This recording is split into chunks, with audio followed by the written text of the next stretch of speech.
Here it is.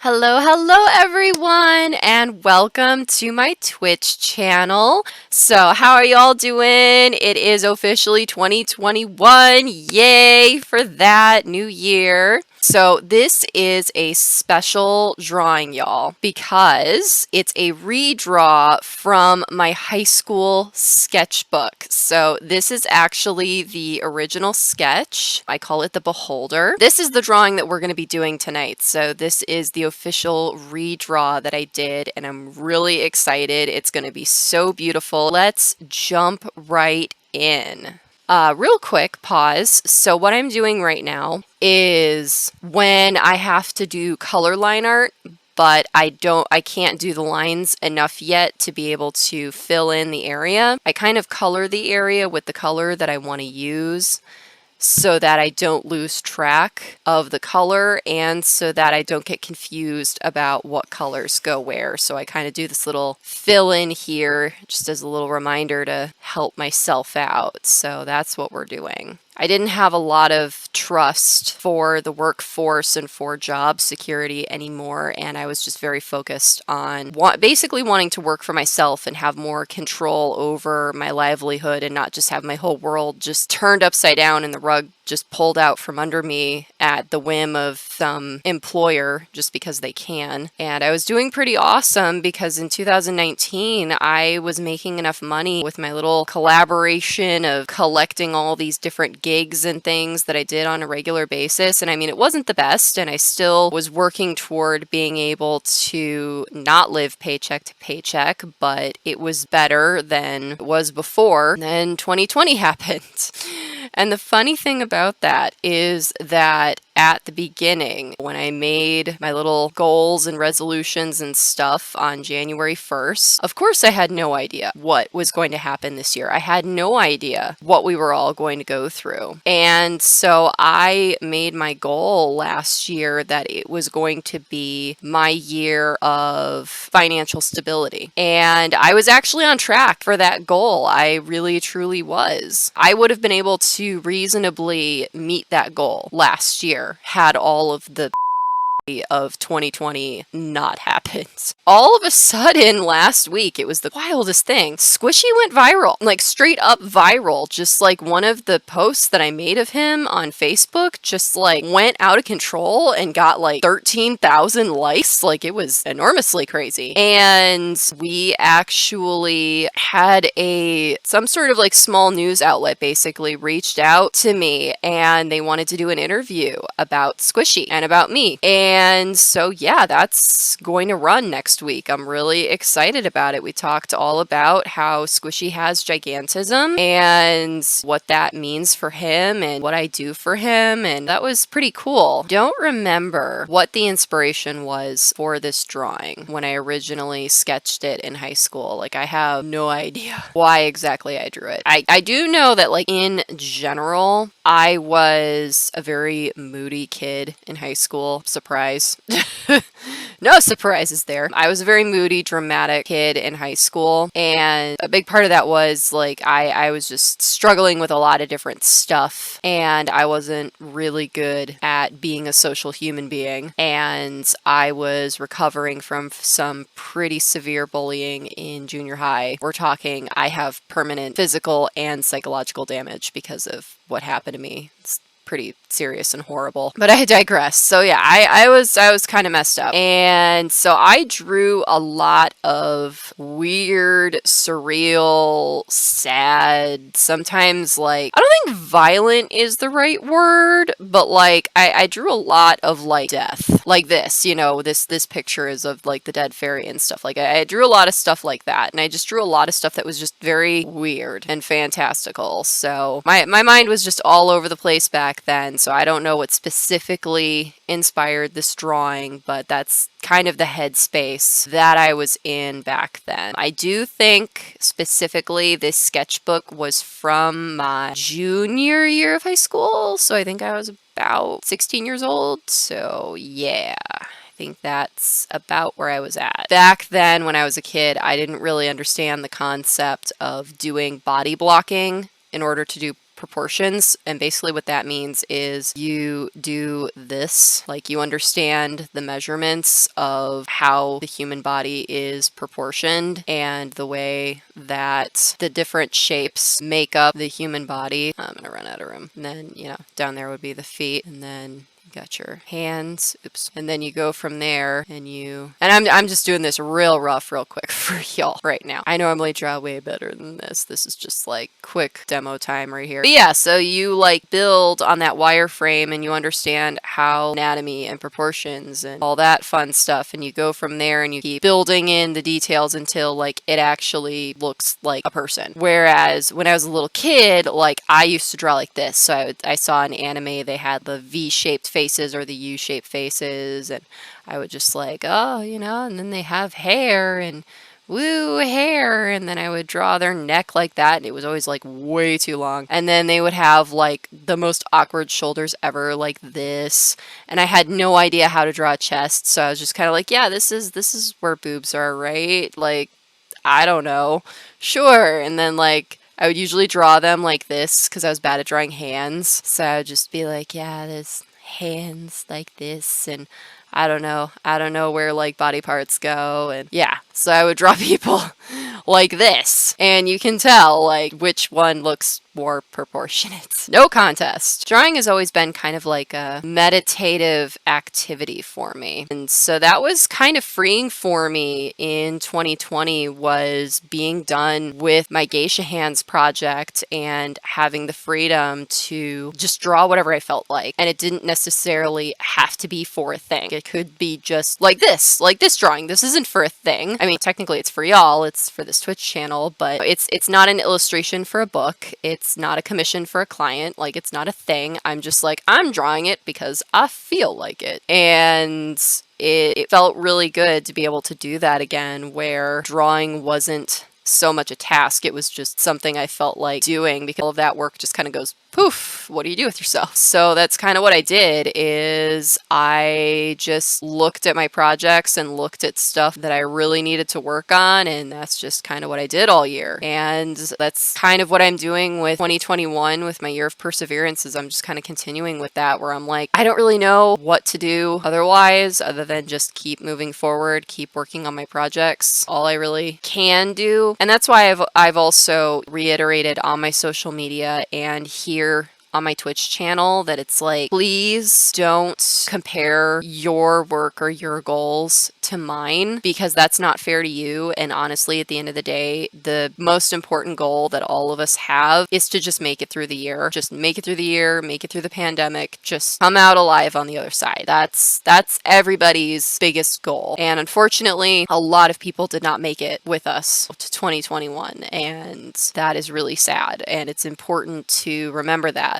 we made it to the other side. We made it to 2021. We still have a lot that we need to get through. Fight's definitely far from over, but at least we're here. Compare your goals or your daily workload to mine, because this is what I'm doing to keep myself sane. Like, this is what keeps me from literally going out and playing in traffic, because there are some days where I cannot anything. I just am like, I am done with being a human. I am done with being alive. I can't do this anymore. Like, I absolutely have those days where I really, for serious, I think about it. I think about it for a long, hard minute, where I'm like, I wonder what happened if I went outside and just started walking. Didn't stop. Wandered off into the abyss. I have those days. And keeping myself busy with all of my projects like this keeps me from getting too bogged down with that kind of thinking, because honestly, that kind of thinking for me is very, very dangerous. And if I can keep myself busy, then that's just better for me and my brain. So if just watching me on Twitch or playing video games or watching cartoons or whatever it is that you do, baking bread, whatever it is that's keeping you sane and keeping you here on the journey with us, you're doing a great job. Keep doing what you're doing. This is a little secret for y'all, so listen up, is by having designated multiple projects that I'm like, these are the projects I'm working on. That's what helps me to not be distracted. so that I don't go, oh, shiny thing over here, is so that instead we have other things that we can work on, and that helps keep our mind from getting bored and inserting distractions here and stuff like that. The other thing that I do in order to help me stay focused and to not just start another project and start another project and start another project is if I have an idea for a new project, I take the time where I write the idea down, whether it's a drawing or some project thing or whatever. I sit down and I write some notes about it, get all my ideas out on what I want to do with it, and then I save it and I put it on my master to-do list. And what that is it's my great big to-do list of all the things with the stuff. And so it's there, but it's not on my to-do list, my main to-do list,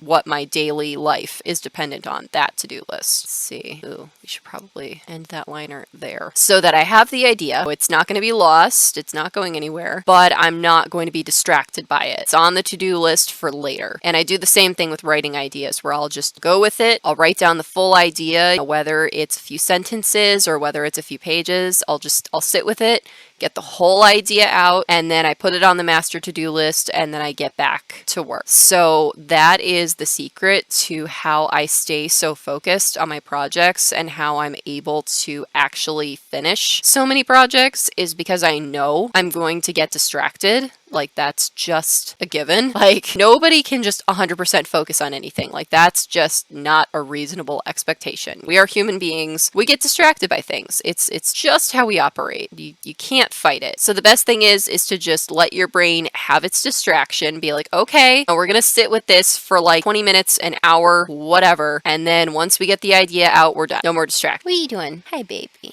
Hi, precious. Lady saying hi. And that's the feeling that keeps me moving forward with these illustrated book projects is... What? Ooh, saying hi. Is mommy not paying attention to you? Yeah, I love you. We released my novels, Freya's Baby and Freya's Baby Shattered, kind of back to back. Freya's Baby was like early spring and Freya's Baby Shattered was like late spring. And the reason that I was able to do both of those back to back like that was actually because I had already written them and all I had to do was just edit them. And so the amount of time that it took for me to edit them was just like, it was basically like nothing. Editing really doesn't take me that long to do compared to actually writing the novel itself. So that's why I was able to release those back to back, was they were already written and I just had to edit them, polish them, get them all nice and ready for release. So otherwise there's no way that I can just like write 2 novels and like throw them out in the world back to back like that. Like, that's not a realistic goal by any shape of the imagination. Even if you try to do a Jack Kerouac chain yourself to a desk nonsense, like, no. Don't do that. Just no. I also love doing this with y'all because, as you can see, I get all dressed up and do my makeups and all that, and it's very fun for me. And that's a big thing that I miss, is getting all dressed up to do my performances or to go to conventions and stuff like that. And while, yeah, I could totally just dress up and do my makeup for no reason, hanging out by myself, but a big part of the reason, like, this is gonna sound so stupid and sad and practical, but a big reason why I don't just do my makeup just because for no reason, or just get dressed up just because for no reason, is because that's time that I could spend working on stuff that I need to work on, as well as it's like using up materials. So it's like using up my makeup, it's using up my makeup wipes and all that sort of stuff. And I am so strapped for finances that having to replace mascara and foundation and stuff like that from using it so much, I want to minimize that as much as possible. So there's my very sad reason for why I'm like not just like, oh, I'll just dress up for no reason just for me, because I used to do that before all this 2020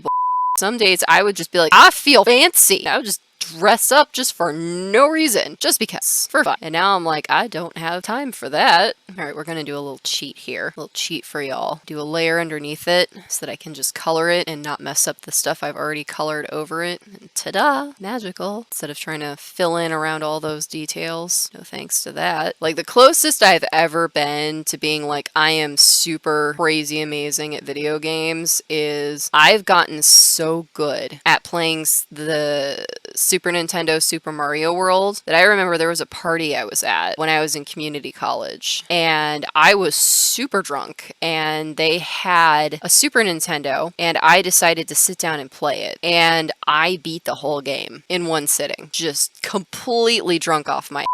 And by the time I was gonna beat Bowser and stuff, like I had a whole crowd of people that were like watching and cheering me on. It was pretty fantastic. It was awesome. So that's the closest I've ever been to possibly ever being anywhere near like an e-sport person. Princess, I can't pet you and draw at the same time. Lady is very needy. She's my needy princess. Yes, you are. And yeah, I got lazy with her hands. I will 100% admit that. I did. That's on me. Hands are hard. I really don't like drawing hands, and I had to draw several hands in this drawing. So I was lazy with her hands. I'm like, she's dead. It's fine. She doesn't need hands. Whatever. You know what we're gonna do? It's gonna make my life a lot easier. So this is gonna be the same thing with when I color in, is putting a layer behind the other layer so that then it's not interfering and I can erase parts. It's these parts that are going through her body. I can erase them and it's not going to mess with the line art that's already there. Is that black? Oh, that's her wing. To erase this. There we go. And then we merge them. Excellent. Really like this purple. It's like,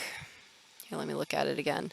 I've always liked this one. It's like that Purple Mountain's Majesty. I always loved that crayon as a kid. It's like, it's not quite as tangy as like sherbet, but it's kind of that like more like fruity sort of ice cream flavor, just very creamy and soft and a little bit fruity. Doesn't have that like citrusy tang. I'm trying to think of how to better describe it. I don't know. No, it's definitely not like a real fruit flavor. It's like one of those like artificial kind of flavors.